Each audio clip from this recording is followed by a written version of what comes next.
Baik, bismillahirrahmanirrahim. Assalamualaikum warahmatullahi wabarakatuh. Perkenalkan, nama saya Hamid Ali, saya dari Prodi PBA dengan nomor NIM B 2022-02299 ingin menjelaskan mengenai beberapa hal yang berkaitan dengan statistika. Jadi pada video kali ini saya akan membahas mengenai statistik dan statistika, kemudian pengertian data dan macam-macam variabel, teknik populasi dan sampel, dan juga saya akan membahas teknik pengumpulan data dan penyajiannya.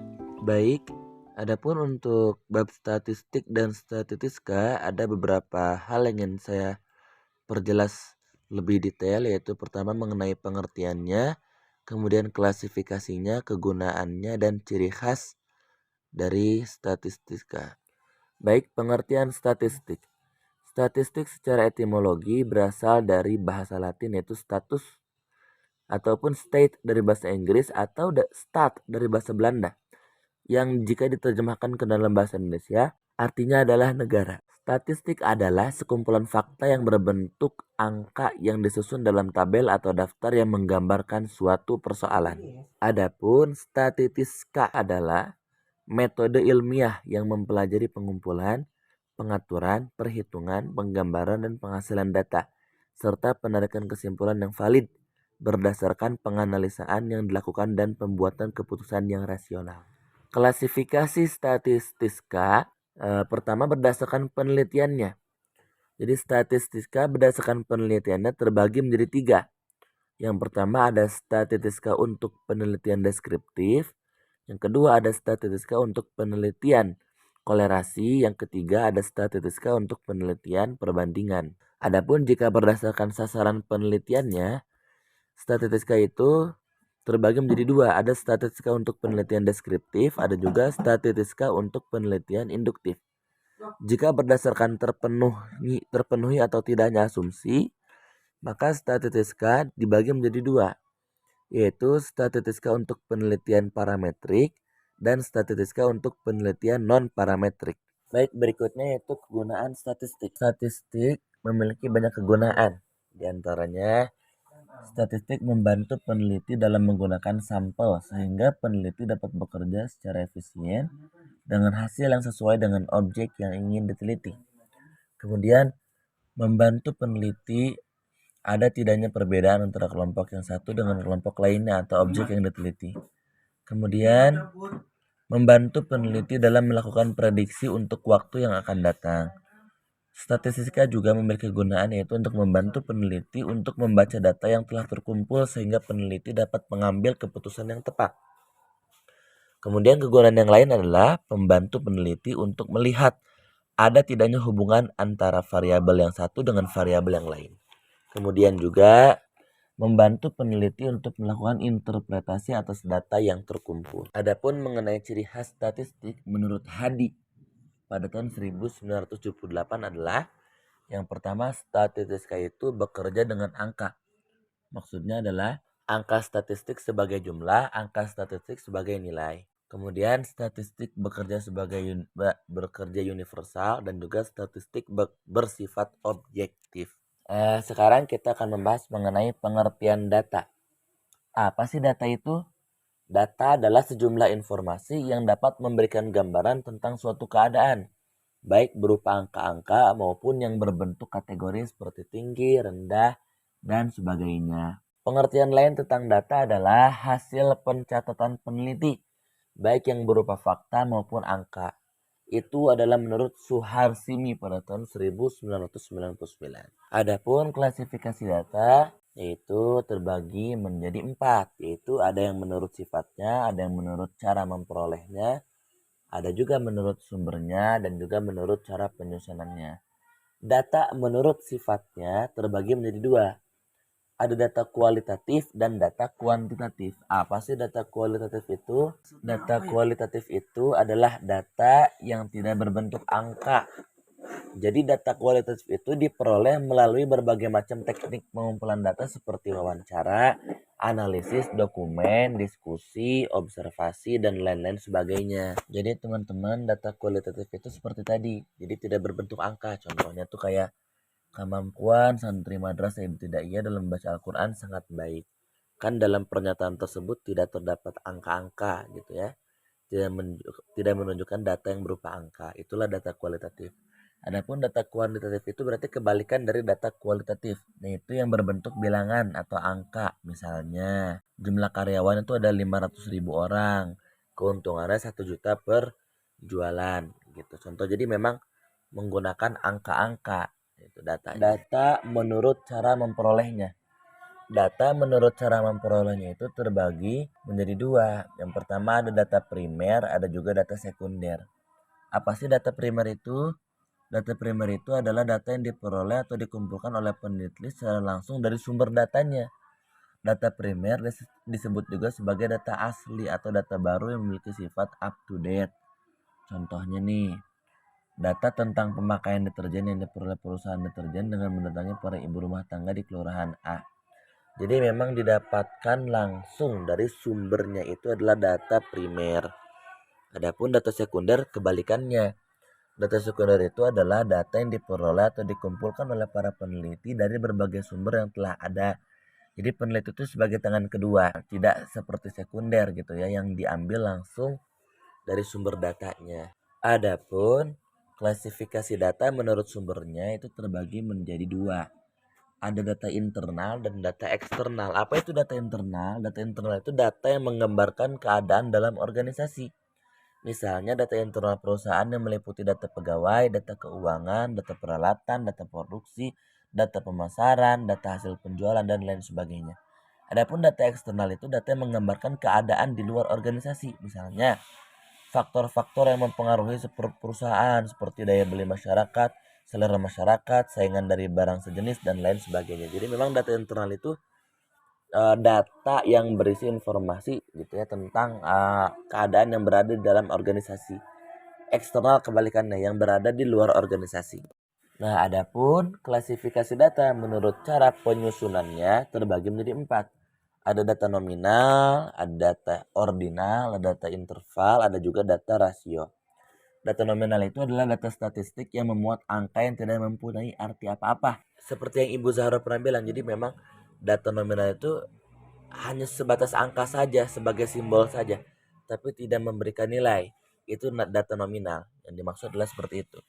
Adapun data ordinal adalah data statistik yang mempunyai daya berjenjang, tetapi perbedaan antara angka yang satu dengan angka yang lain tidak konstan atau tidak mempunyai interval tetap gitu ya. Jadi memang mempunyai daya berjenjang ya.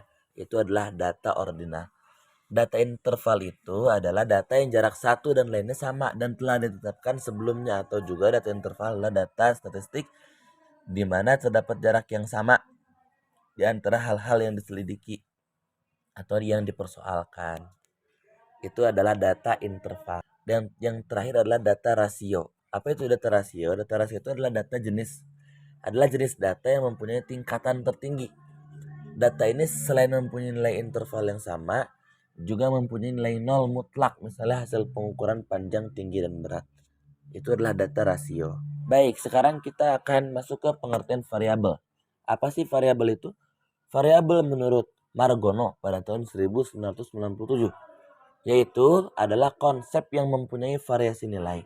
Variabel penelitian adalah segala sesuatu yang berbentuk apa saja yang ditetapkan oleh peneliti untuk dipelajari sehingga diperoleh informasi tentang hal tersebut.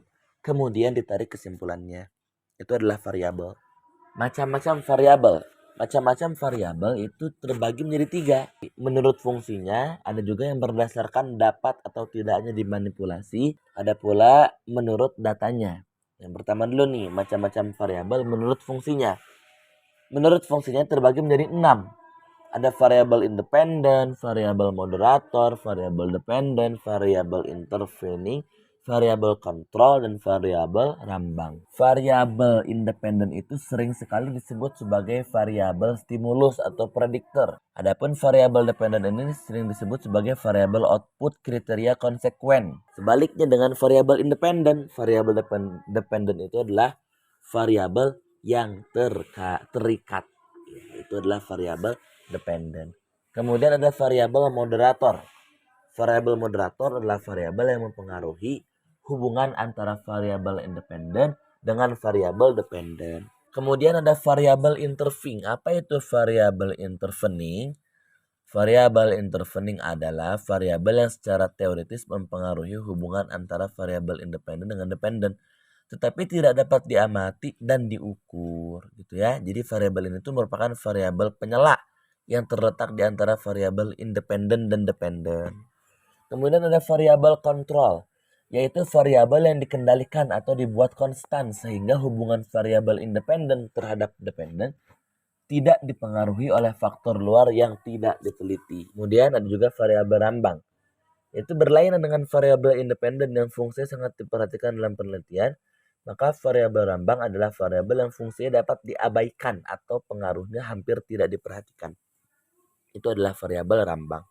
Adapun variabel menurut datanya terbagi menjadi 4, normal, ordinal, interval, dan variabel rasio. Variabel nominal itu bersifat diskrit dan saling pisah antara kategori dengan satu yang lain.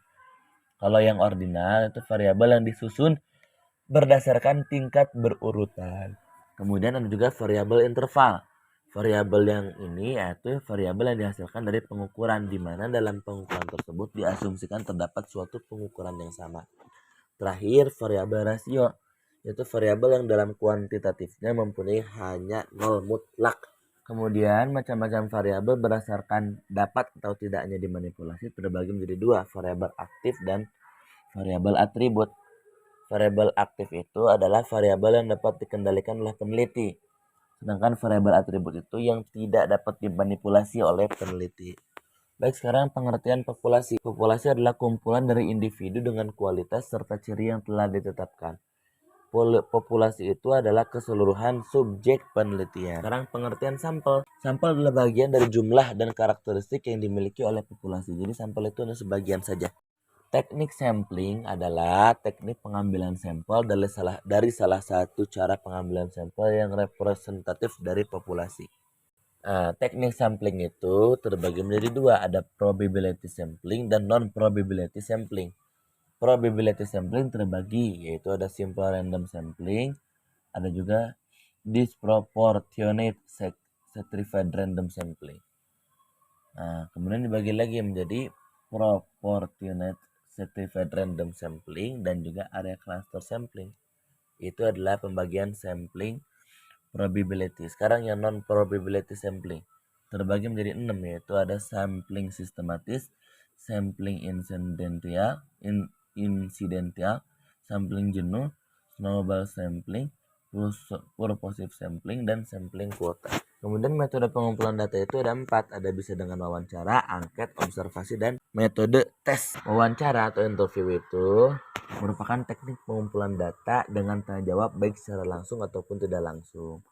Bentuk-bentuknya terbagi menjadi 3. Ada pertanyaan terstruktur, pertanyaan tak terstruktur, dan campuran. Angket itu adalah suatu alat pengumpulan data berupa serangkaian pertanyaan yang diajukan pada responden untuk mendapatkan jawaban. Angket merupakan daftar pertanyaan yang diberikan kepada orang lain dengan maksud agar orang yang diberi tersebut bersedia memberikan respon sesuai dengan permintaan pengguna, di mana orang yang memberikan respon ini disebut sebagai responden. Adapun kalau observasi itu adalah pengamatan dan pencatatan secara sistematik terhadap gejala yang tampak pada objek penelitian. Jenis-jenis observasi yaitu bisa berdasarkan yang diobservasi, bisa juga berdasarkan keterlibatan fenomenologi. Berdasarkan situasi yang diobservasi, observasi terhadap sesuatu yang bebas. Adapun berdasarkan keterlibatan pengobservasi yaitu karena observasi partisipasi. Dan teknik pengumpulan data yang terakhir yaitu metode tes. Apa itu? Tes merupakan suatu metode penelitian psikologis untuk memperoleh informasi tentang berbagai aspek dalam tingkah laku dan kehidupan batin seseorang dengan menggunakan pengukuran yang menghasilkan suatu deskripsi kuantitatif tentang aspek yang diteliti. Jenis-jenisnya tuh ada tes kepribadian, tes bakat, tes prestasi, tes inteligensi, tes sikap, tes normatif dan kriteria, tes standar, tes kemampuan dasar, tes pencapaian. Baik, sekian penjelasan kali ini. Terima kasih. Assalamualaikum warahmatullahi wabarakatuh.